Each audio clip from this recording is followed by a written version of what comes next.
নবী সাল্লাল্লাহু আলাইহি ওয়াসাল্লাম সোনালী সমাজ প্রতিষ্ঠা করার পরেও কিন্তু কিছু ভবিষ্যৎবাণী করে গেলেন। এক, আমার উম্মতের মধ্যে সমকামিতা ছড়িয়ে পড়বে। কখন? শেষ জামানায়।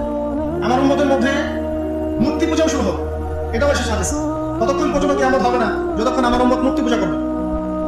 এমন এসেছে ইলম জ্ঞান উঠে যাবে, জাহেলিয়াত বর্ষিত হবে, জিনাকে মানুষ হালাল মনে করবে, জিনাকে মানুষ হালাল মনে করবে। এখন আপনি মিলতে পারবেন যে ঘটনা কেন এমন হলো, ওইরকম থেকে এমন কেন হলো এখন বলতে পারবেন। নবী ভবিষ্যৎবাণী করেছেন, জিনাকে এই উম্মতের একটা অংশ হালাল মনে করবে, মাদককে এই উম্মতের একটা অংশ হালাল মনে করবে, এই উম্মতের মধ্যে সমকামিতা ছড়িয়ে পড়বে, এই উম্মতের মধ্যে অশ্লীলতা বাড়বে। কখন? যখন এমন এক শ্রেণীর মেয়ে আত্মপ্রকাশ পাবে, আত্মপ্রকাশ ঘটবে তাদের, যাদেরকে আমি দেখিনি। নবীজি বলছেন লাম আরাহুনা, আমি ওদেরকে দেখি নাই।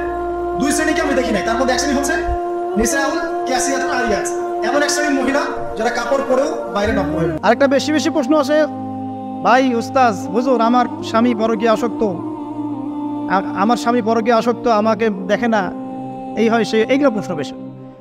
পারিবারিক জেনা কেন্দ্রিক যত প্রশ্ন আসে অন্য কোনো কেন্দ্রিক প্রশ্ন এত আসা, মানে এই যুগটা কি হয়েছে, মানে মানুষকে জেনা উন্মুক্ত করে দিয়েছে একেবারে। একদম স্কুল লাইফ থেকে শুরু হবে বয়ফ্রেন্ড গার্লফ্রেন্ড ফ্রি মিক্সিং, এই বন্ধু বন্ধু পড়তে পড়তেই জেনা হয়ে যায়, কলেজ লাইফে গিয়ে আরও বড় জেনা, ইউনিভার্সিটিতে গেলে তো আর কোনো পাত্তাই নাই। ইউনিভার্সিটির খুব কম ছেলে পাবেন সিগারেট খায় না, এবং খুব কম ছেলে মেয়ে পাবেন যারা এই অবৈধ প্রেম করছে না, খুব কম। এটাকে আমরা প্রমোট করছি আবার।